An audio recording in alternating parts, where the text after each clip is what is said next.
CE-6. I remember it as clear as if it was yesterday, although it's been several years.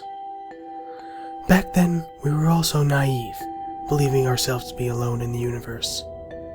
Some even went as far as to say we were at the peaceful center of it. But that day, everything changed. I awoke that morning to find the world just as I left it the day before. The sky was gray and softly weeping. A less than gentle breeze swayed the trees and plants, bending some of their limbs, but not quite breaking them. Despite the day always starting as it always had, there was an uneasiness that I couldn't shake. Now I know that most who know me would tell you that I'm slightly more paranoid than others my age, but that time was different. The air was slightly heavier than usual. The food and drink I had for breakfast left a bitter aftertaste in my mouth, and even the moods of ones I called family seemed unnaturally low. It was as if the whole world, or at least the part I lived in, could feel it coming. The heavy, suffocating atmosphere in my house threatened to drag me to the depths that my family had already been acquainted to. So I opted to go outside. I figured a brisk walk would help clear my mind and possibly help me with the restlessness in my chest. I was fortunate to have been born in a privileged family.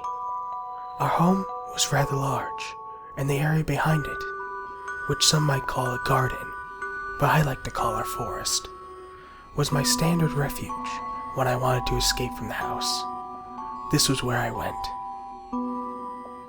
In the heart of our silent and tranquil forest, there was a small clearing, a perfect circle that I requested to be made specifically for me. None of my other family members ever came into our forest, so my parents didn't argue much about it. So there I was, at my special, quiet place in the heart of our forest, when a faint rumbling touched my ears. I turned, thinking that perhaps an animal had made its way into the confines of our land. But the forest was so deadly silent, as it had always been. The rumbling, still barely intelligible, sounded again, and I finally noticed that it came from the thick deck of gray clouds high above my head. Not once in my lifetime had we had a storm. Not even my parents had lived long enough to have experienced that kind of weather. Part of me was afraid, but the larger part of me was curious. So I sat there as I stared at the sky, when the first streak of bright light flashed across the sky from the horizon to horizon. I stared in awe. It wasn't until low rumbling from before erupted in a cacophony of what can only be described as roaring that the fear took over. The roar crushed down from the sky and trembled me to my very core. That was when I ran. I ran as fast as I could, being careful not to trip over or slam into any obstacles. High above me, I could see the lights flashing back and forth, the entire sky lighting up as if the stars that our planet circled around was shining through the gray clouds. I saw them descend. Strange metal objects coated in fire broke through the gray canvas of the sky, and in the distance, I could hear them crashing into the ground. When I finally reached the border of our forest, a gigantic metal contraption had nestled itself into the clear area of our garden.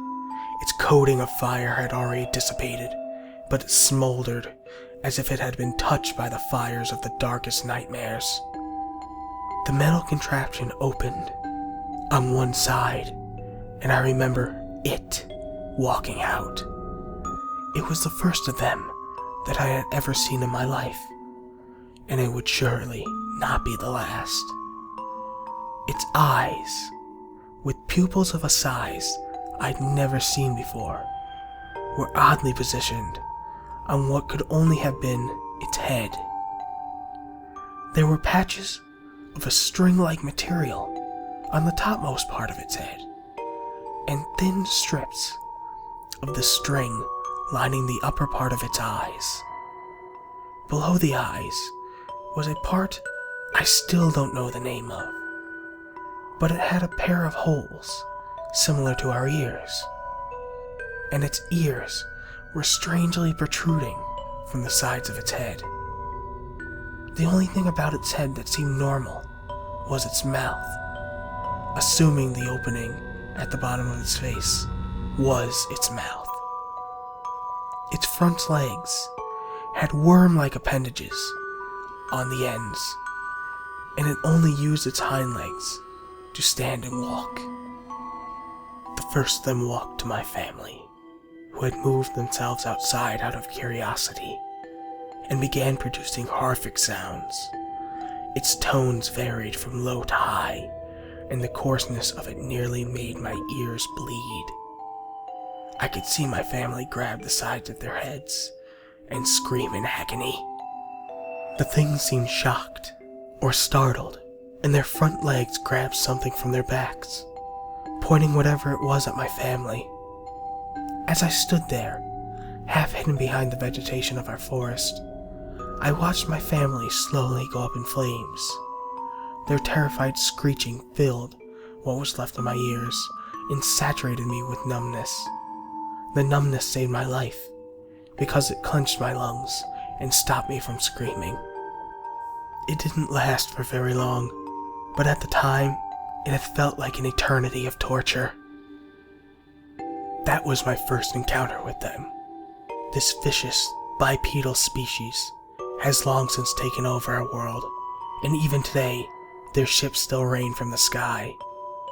They build their square homes of wood, stone, and metal, and they eat our plants and our animals.